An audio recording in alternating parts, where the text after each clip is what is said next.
You might think that filming yourself with autofocus only will give you the best results, but that's not true. For example, if I want to make the character more mysterious, which one of these two shots do you think will work better?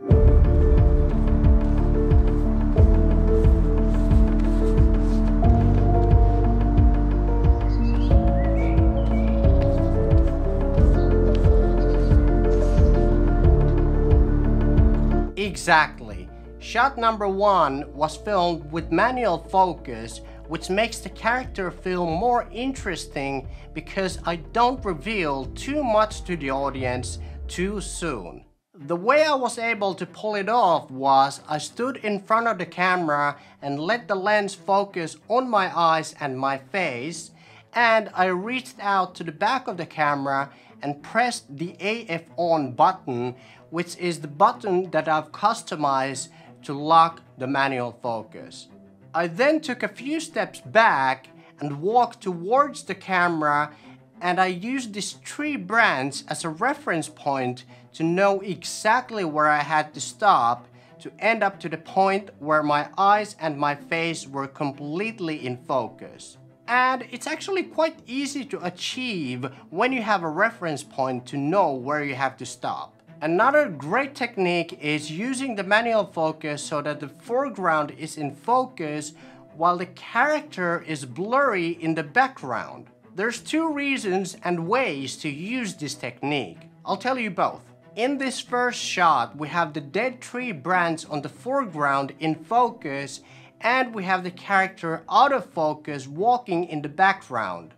This makes the shot so much more interesting because the character is unknown to the viewer, and it makes the viewer want to keep watching to learn more about who this character is. Here's the second way of having the foreground in focus. In this shot, by focusing on the key, we're letting the viewer know that the key is somehow important to the story. This makes the viewer subconsciously think, what does this key have to do with the rest of the story, and why is the key so important? And again, it keeps the character a bit mysterious because we're not completely revealing who the character is. The way I was able to pull off this shot was I turned on the manual focus and I literally turned the focus ring until the key was perfectly in focus, and then all I had to do was try the shot as many times until I got it right so that the key landed perfectly in focus. One common belief is that to make your shot look cinematic, you need to have a blurry background, but that's not true. For example, in this shot I wanted everything to be in focus, so I bumped up the aperture all the way to f13 because the higher number your aperture is, or the bigger your f number is, the more things are in focus. Also, with this one, there's two reasons to use this technique.